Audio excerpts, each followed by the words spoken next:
everybody. Do you want to know how to freeze food properly?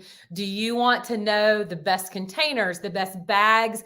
Do you want to be able to meal prep from your freezer and not pull out some like scary ice encrusted, not labeled mystery package?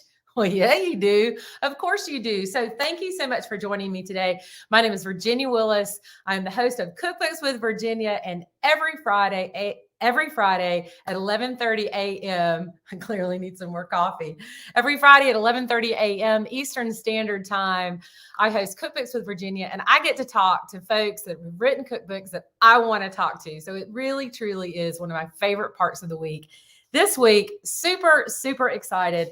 I have on Allie Rosen. She is the author of Modern Freezer Meals. And y'all, people that like poo-poo the freezer and, oh, it's got to be fresh and straight from the farmer's market and all that kind of stuff, you don't know what you're talking about. I got to tell you. So we have Allie here today.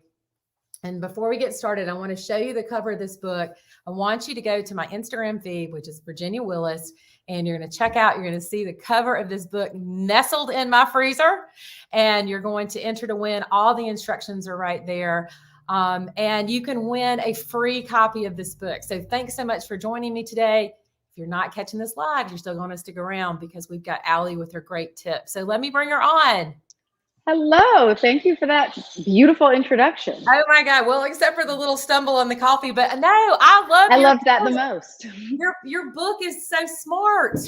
Thank you. And I love what you said about because I am the biggest proponent of the farmer's market, but I don't think that we have to be one or the other. I mean, this is the frustration that I feel so much, is that people think you either have to be like fresh and local and perfect, and then we're not allowed to freeze things. Like, you can can things, you can ferment things, but for some reason the freezer, like our greatest preservation tool, is not cool anymore. No, exactly. No, it's so smart. Like, I feel that you have just really, what you just said encapsulates everything. Like, oh, we can dry, we can ferment, we can do all these things, but somehow the freezer is just like the coldest thing around is like the uncoolest thing, right? Exactly. And I apologize in advance for the construction happening in my house. So sorry for the noise, but yeah, I mean, it's okay. That's all right. That's all right. All right, Allie, yeah. Before we get started though, I'm going to ask you, will you just tell, like, I know about you and I've known of you for years and just know your work and your show, but will you tell our viewers a little bit about yourself? Yeah, well, I'm originally from Charleston, South Carolina, which we have that southernness in common, but I currently live in New York, and I host a show on public television in New York called Potluck with Ali Rosen, where I have chefs, creators, bartenders, farmers come on and talk about what's great in New York. But I also am a cookbook author, and so through my cookbooks and social media, I get to kind of share my recipes and what I grew up with. So I wrote another cookbook called Bring It, and now Modern Freezer Meals is really the culmination of a book I've been wanting to write for years that nobody wanted because the freezer's not cool. And then suddenly the pandemic hit, and everyone's like, oh, maybe it would be good to have a book about, making meal prep easier. I think that you're exactly right. Like what you're saying. And I think the pandemic did change things, right? Like, so people were at home, people were buying more at once. They weren't not running out to the store every day, Instacart, all that kind of stuff. So it did sort of feel the mental piece of this. We needed to hoard, like we needed to store. I guess store is better than hoard. Yeah, well, exactly. And I think that's another impression about the freezer that people have, is that like it's hoarders. It's like the place where things go to die. It's like, oh, you have something going bad, like let me stick it in the freezer. Like, that is not how we should be thinking of our freezer. And I think that it's kind of gotten that reputation of like the place you put your gin and ice cream and like everything you think is going bad. And the freezer can just be so much of a tool to help you that we kind of ignore, especially in the, meal prepping has become this huge space, especially in the cookbook space, right? There's so many books about meal prepping, but they're not about meal prepping with your freezer. And I don't know about you, but like, I do not like eating the same thing 5 days in a row. Like, yeah, sure. So those meal prepping books where it's like, hey, like, make this chicken And then you can have chicken fajitas, and then you can have chicken in rice, and then you can have a chicken sandwich. It's like, yeah, but it's the same chicken I don't want to eat that 5 days in a row. So with the freezer, you can kind of take one meal, put it in the freezer, and then 2 weeks later be like, oh, I love that chili that I had a few weeks ago. Let me have that again. No, certainly. So let's talk a little bit about that. Let's talk about like your approach. I mean, did this come about as like a natural progression of like what you wanted in your life? You know, you live in New York City, you're super busy, all that kind of stuff. Like you've got this show, you know, New York is just busy and as it is. And you know, it's like, so tell us about how you came up with the idea for modern freezer meals. Yeah, I mean, it's not how I grew up, right? It's freezing things. But, you know, it really started, my mom got sick. My mom had cancer and she's fine now, but I wasn't able to be there. And, you know, I had just had a kid. And so I went home and I started looking online at like, well, what can I make and freeze and make for her so that, you know, she could just have meals in her freezer. And I didn't feel like there were a lot of resources for that. Similarly, my mother-in-law got sick. I wanted to make her meals. You know, I had a kid and I was busy, and, you know, it just became this natural progression of like, I'd always sort of lived my life as like, oh, in my day-to-day life, like I have plenty of time to, you know, spend 20 or 30 minutes cooking dinner. And as things happened in my life, I sort of felt like, you know, there wasn't the book, you know, I am like you, I am someone who turns to cookbooks for everything. And I'm a big reader of cookbooks. And I just felt like there wasn't a good modern, I mean, I hate to be like the modern freezer meal, but you know, it was a lot of like casseroles and lasagnas and things where I was like, I don't want to eat this. You know, listen, like growing up in the South, I certainly love, you know, the big casseroles and those types of things, but it's not necessarily what I want to eat for dinner every single night and feed my family. And I just felt like there was such a gap, and that, you know, it was frustrating for me, like as a person in the food space where I should know exactly where to look. I couldn't find one collection of things of like, oh, you know, a friend is having a new baby and I'd love to bring them over some food. Like, you know, I sort of was like picking and choosing from different websites, hoping that things would freeze well. And so it really, I really started writing this book right after I'd finished writing my other book. And then it just took me a lot of time to convince a publisher to actually do it. No, well, good for you for your persistence. So y'all, for those of you that are just joining us, and we're going to check and see if we have any comments as well. For those of you that are just joining us, I have my guest, Allie Rosen. It's Modern Freezer Meals. Super smart, Allie. I love this. We've got we have how to freeze, appetizers, soups, one-pot meals, pasta. I think a lot of people don't think about the fact that they can freeze pasta. You know, it seems to be a pantry staple, but of course you can freeze pasta. Meat, fish, and seafood. I love that. Vegetables and sides, desserts, breakfast, spices, sauces, and crust. So, oh my gosh, this single serving lasagna, like, look how smart that is to have that instead of some plank giant thing. 9 by, you know, bigger than 9 by 13 plank of frozen lasagna. Yay. So we've got Indigo East here. She's saying, hey. So let's talk a little bit about like the recipe inspiration. We're going to start with a new mindset. Yes. Well, I think it's those things that we talked about. It's like to sort of reevaluate how you view your freezer, you know, which I think is so huge. You know, it's really sort of getting into the idea of like, if I'm making dinner tonight, I'm just going to double the recipe and I'm going to stick half of it in the freezer. So like we think of meal prep as like Sunday morning, I have to spend my whole day doing it. And actually the mindset should just be like double up what you're making and then throw it in the freezer so that on the days that you do not have the time to do that, there's something waiting for you.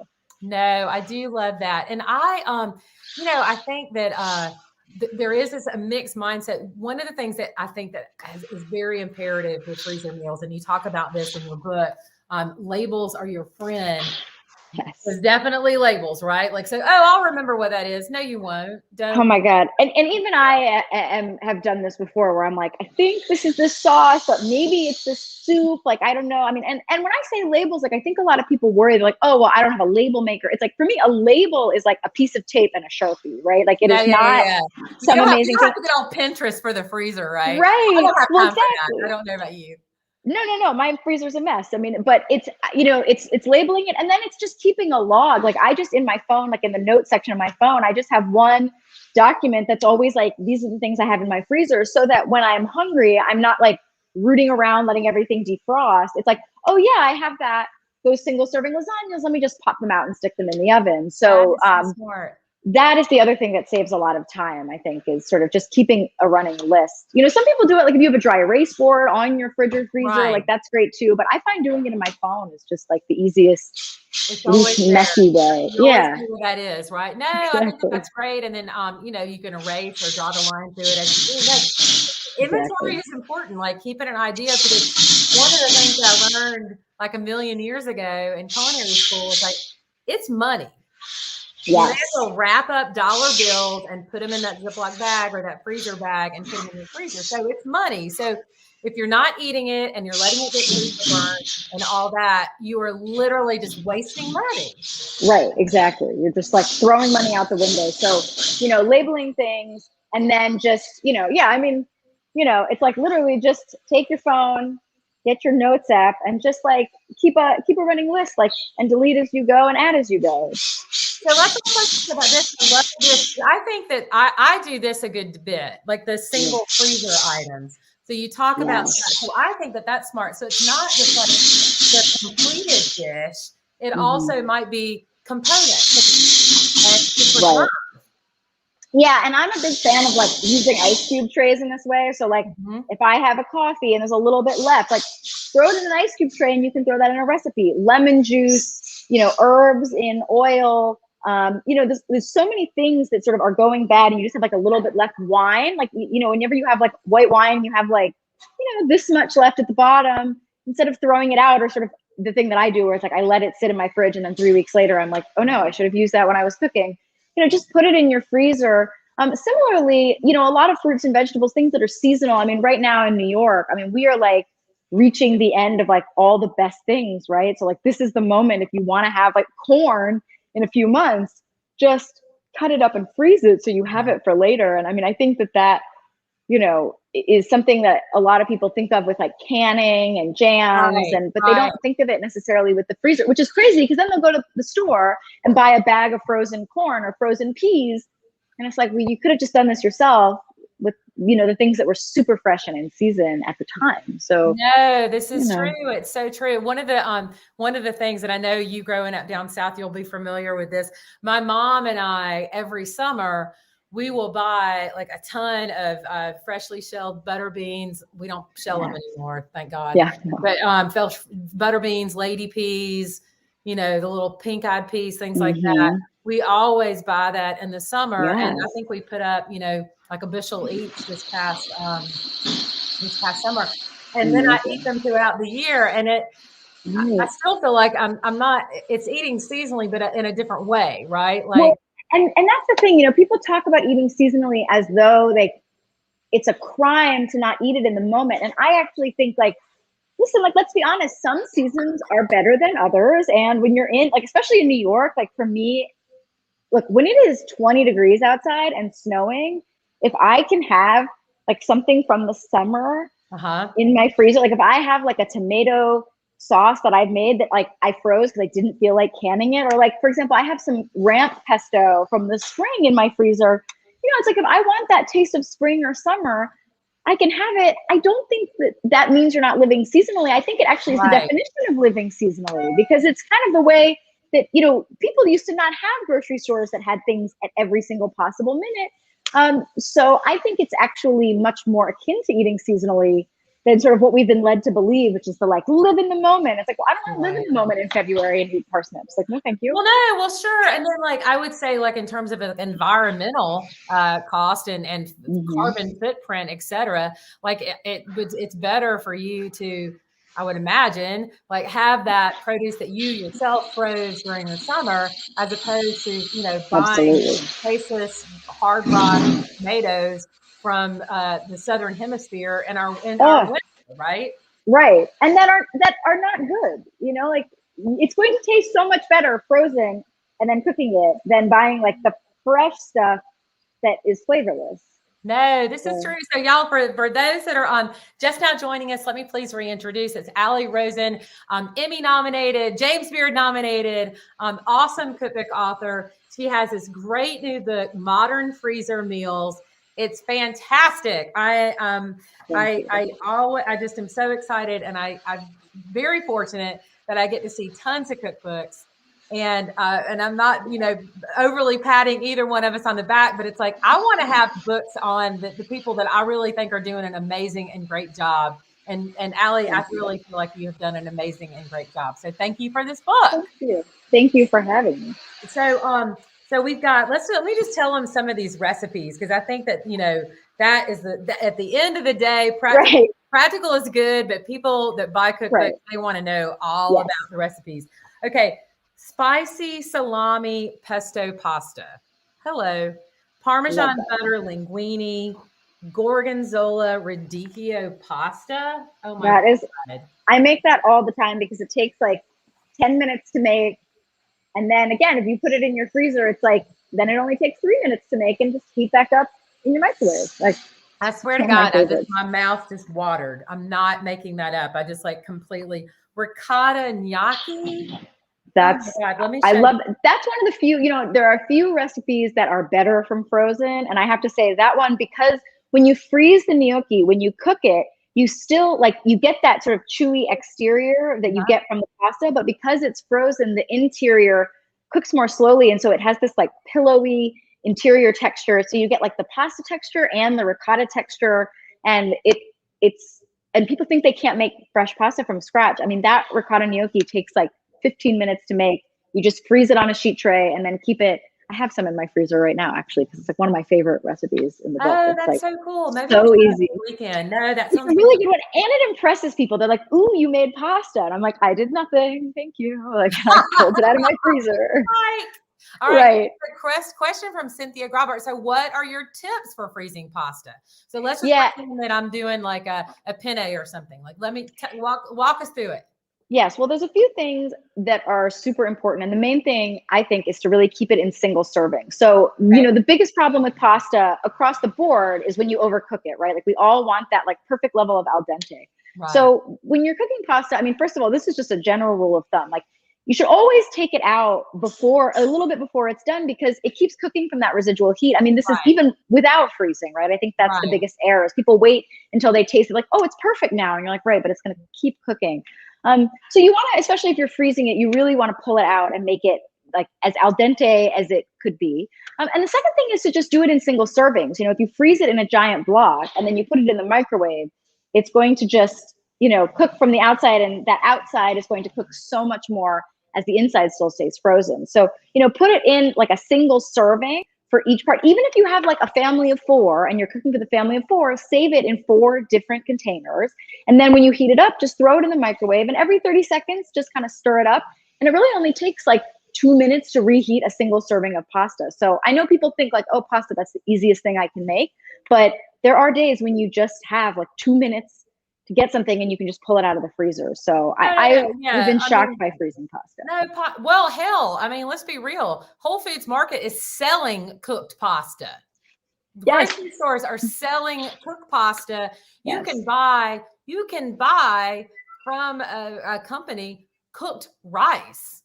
And you and I both know the price per ounce on purchasing cooked pasta. And the price per ounce of you making your pasta and freezing it yourself is radically different. Right. Well, that's been one of the funny things is the comments that I see where it's like, well, who doesn't have time to make pasta? And I'm like, you say this, but I'm sure that you have found yourself running to the grocery store to buy prepared foods some night because you just didn't even have time to make pasta. So, like the judgment around this, I find hilarious because like, we've all been there, Preach, sister, preach. You're exactly right. No, who doesn't have time to make pasta? Plenty of people don't have time to make pasta. And then what happens, and this is something that I try to be super cognizant of, with my health journey the past couple of years, when you are not prepared, it's really easy to make bad decisions about food, right? Yes. That's when it's like, hell, whatever. I'm just going to order a pizza or wings, or, you wind up with like a bucket of chicken or something like that, all of which is fine, well, and good occasionally, right? Everything in moderation. But when it becomes the go-to, right? It should be because you want it and it's a treat, not because you're desperate and you're like, well, this is fast. That's awesome. So the photography is just beautiful. Pomegranate chicken, Beef enchiladas with salsa verde. Oh, I love this. Look at the spiced lamb kebabs, shrimp Yeah, skewers. it's been very interesting to me. One of the big no-nos, like if you were to Google, like, can you par cook meat and then freeze it? People are like, oh no, that's really bad. And I actually have to say, like, one of the best sort of techniques that I picked up is like, if you take a meat that you would normally sear, and you Uh-huh. sort of sear it on one side, let it Right. cool down, freeze it. When you want to cook it, for dinner, whatever night, you can just stick it in the oven and it's like really set it and forget it. But unlike sort of if you were to throw like a piece of chicken just into the oven where you wouldn't have that sear, you kind of already like, you get the sear and all the flavor of the sear, but you don't have to actually like do that on the pan, watch it, move it. It's just put it on a sheet tray, stick it in the oven. And I think, Love that. again, it's like, it's sort of the par cooking, the sort of doing things halfway.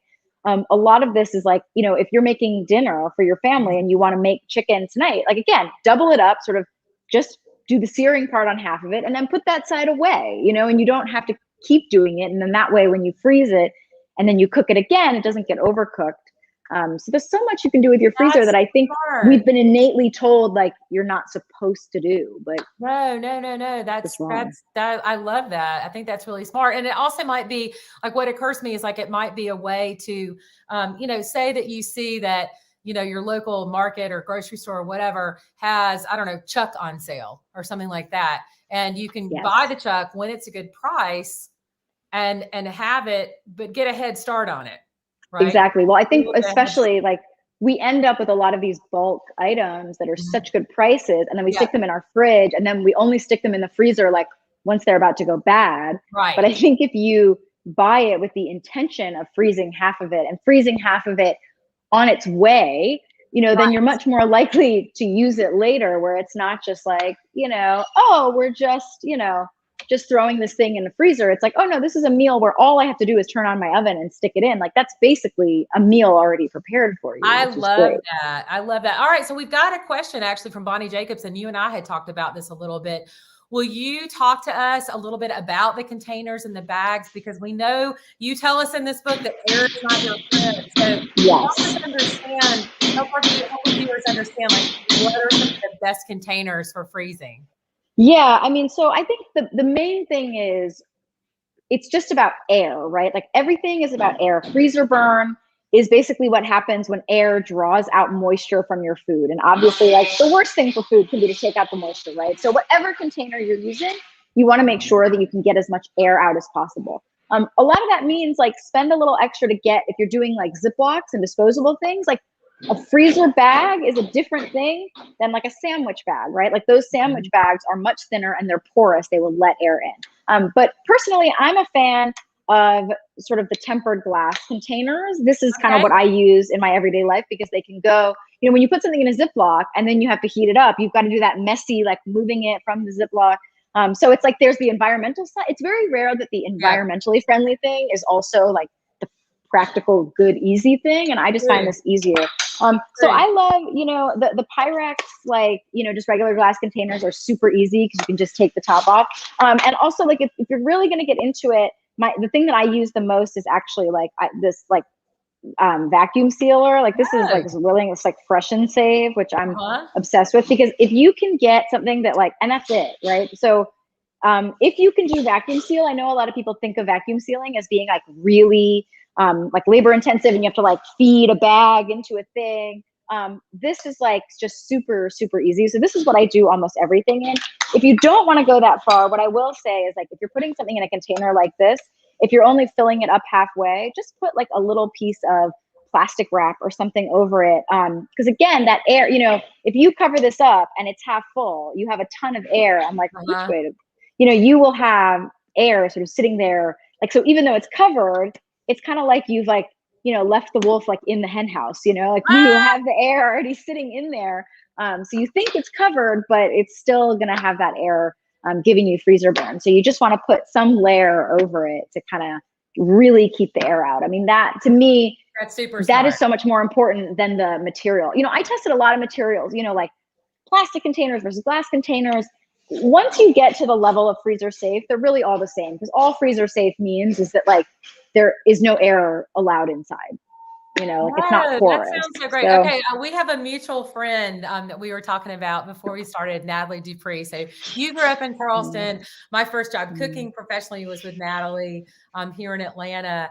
And I have two little stories to tell you. So first of all, I used to get in trouble because when I was her apprentice, I wanted to make sure everything was like super airtight, right? So I would wrap it in plastic and then wrap it in foil. And then so what would wind up happening is that Natalie did not know that, and she would just put it straight from the freezer into the oven, and then wind up with like pot roast with plastic, right? Or bread with melted plastic. So that's beautiful. one. So let's talk a little bit about plastic and aluminum foil, because inevitably there are some things that aren't going to be able to go in that little container. They're going to want plastic or foil. So I am actually, it really depends on how long you're planning to store something. I am a big fan of just storing things in aluminum foil. If you are going to be using it within a month or two, it should be totally fine. You can also put it in aluminum foil, by the way, and then also like stick it in a container. But again, like for wanting to do extra dishes, like I get it. If you're storing something for longer term, you do want to do that. Plastic wrap, and especially like, again, look for the plastic wrap that says like freezer safe plastic wrap, because we've all done that thing where we like wrap it up 5 or 6 times. Like if you have the freezer safe, if you have the freezer wrap, you don't have to wrap it as many times. But again, it's also your personal preference. Like I think the thing that people think about freezer burn is like they think it's going to hurt them, like the food has gone bad. And freezer burn, it's not going to hurt you. It's not going to do anything. It's not the food going bad. It's just the loss of moisture. So you can eat something that is super freezer burned. It's just going to taste gross. So, the aluminum foil versus saran wrap, using both, I mean, it's just a question of like how long it's going to be in the freezer and what your personal preference is. Is it something you're eating for a weeknight dinner, or is it something that 2 months later? Like I love to keep appetizers and stuff. I mean, even just like last night, my sister and my mom came over, and then they were like demanding dessert because that's what you do. Love girl. You guys. Yeah, and I had some cookies, like some cookie dough frozen in the freezer. So sometimes, I like to keep appetizers and desserts like in my freezer for those moments when I just like really need something. Those might sit in there for 3 or 4 months, right? So you really do want to make sure that they are wrapped up as nicely as possible, because you don't quite know when you're making them, versus something like a pork chop, where you're making it today and you're freezing some for later. You're probably going to eat that in 2 weeks, 3 weeks. Like you don't need that saran wrap, right? To keep the air out. That's smart. Yeah, keeping desserts and appetizers in the freezer, I think, is like it's just so damn smart as a cook, as an entertainer, as a all of that. Like it's like, because then you just have to worry about the main. When we're starting to entertain more again, it's like, oh, I've got that and I've got that. So all I got to do is deal with the middle. All right. My second little funny story about Natalie is one of her recipes that she developed was actually, she's blind as a bat. She's worn glasses forever. And she had put she made a recipe, and she pulled something out of the freezer, not labeled. This was before me because I labeled, and she thought it was Parmesan cheese, and it was shredded coconut. So she came up with this recipe. She basically wound up developing this recipe for stuffed squash with coconut. There you go. I mean, accidents can make for the best recipes. Another lesson for labeling, right? I was going to say, well, my Natalie thing is, there's a recipe in the breakfast section of the book for their everything biscuits, which like I just love this photo. And the base recipe is really just, I mean, the only recipe that I use to make biscuits is Natalie's like 2 ingredient, just heavy cream and white lily self-rising flour. Like that is it talks about her in there. But this is, but with that, you could sort of put, this is like everything bagel seasoning. So, there's a little Natalie in my book. You got the Bon Appetit use guys going on. Exactly. Oh my God, that's awesome. Well, listen, we are almost done, and I'm so glad that you showed me the containers, and I'm so glad to have you on. I have a couple of questions just to wrap up the show that I love to ask everybody. Can I shoot them at you? Oh, I'd love it. Okay, cool. So my first question is, like, other than your own beautiful book, what is one of the other books that you've read recently? What is one of your inspirations? I was going to say the newest book that I'm loving right now is Valerie Lomas's Life is What You Bake It. It's fun. And her Ah, family's from Louisiana. So it also has like a Southern twist. And I'm going to put you on the spot and say ah, one of my other favorites. you are so soft. You are so sweet. That Oh, is you. so sweet. Thank you so much. All right. So another one. Same idea, because I think on some levels we have so much content. You've got a show, you know what it's like to Yes. do media. Yes. What are some of the folks that you like to watch? I mean, who are some of your inspirations? I have to say, like, I find that food media, like writers tend to be the best recipe developers rather than like chefs. Like people tend to follow chefs, and chefs are not necessarily the best for home cooks. So one person whose recipes I always make is I love Justin Chapel's recipes. Yes. I love his books. I love his style because everything that he does, it's also like things that are easy and super easy to do. I also love, on Instagram, this woman, Alexandra Stafford, who Alexander Cooks, and she had a bread baking cookbook a few years ago. And I love following her. She has 4 kids. Like, so she also, it's about finding people who sort of, you want to cook the type of food that they're eating. And so I love both of them. I love the realness. And I think you're completely right about Justin. Like, it's doable, but it's a little elevated, it's right. all accessible, right? We want good Right. and accessible. So, all right. Now this is more about Allie. So are you sour, salty, bitter, sweet, or savory? Ooh, I would say salty. I mean, I'm Southern, like it has to be salty, right? But it could like be I always think Southern, but yeah, sour, salty. That's true, yeah. Or it's like extra sweet or extra salty. And yeah, I mean, I do love sour as well, but I think, I always have to, when I taste things and it feels like there's not quite enough salt, like that's usually when other people like it. No, this is true. This is true. So now let me ask you this. So what is one of your favorite cooking tools? I think I might have an idea, but what is one of your favorite tools to have in the kitchen? Yeah, well, I would say the freezer is, the biggest one. But I have to say just like a, a good like spatula, but like the rubber spatulas, because I feel like and of course I feel like all of mine are in the, but like just like a good rubber spatula to me is everything. And I feel like you can use it in any context. So I don't know. That's my like most that's beloved. right. No, that's right. You know what's so great, Ellie, is not one person has answered the same question twice. And I thought that I would get like knife, right. knife. And I think I got knife once, right? Like, so no, there's certain things that we go to. Well, I want people to definitely go and check you out where they can check you out with Potlucks. And Allie, I haven't put up a banner yet. There we go. There we go. So for more information, they can visit you. Your books are available all over, independent. Everywhere. Yes.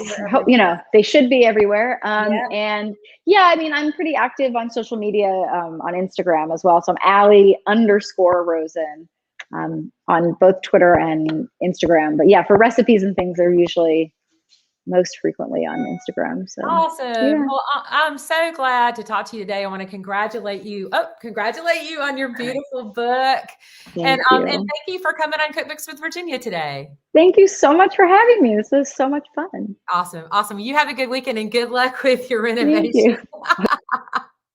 Oh, y'all, isn't that fun? I'm serious. I love this. I have so much fun with this. We've put together an incredible lineup for fall. Oh my gosh, we have I have Rebecca Lang, Rose Levy-Berenbaum, Dory Greenspan, Kevin Belton, Bobby Shealy, Kevin Mitchell. Oh my gosh, someone else. I mean, like a great group. Allie today, fantastic. So y'all, for more information about it, you can visit my website, virginiawillis.com. A little section under there. We've got it. Cookbooks with Virginia is on Facebook. It's on YouTube.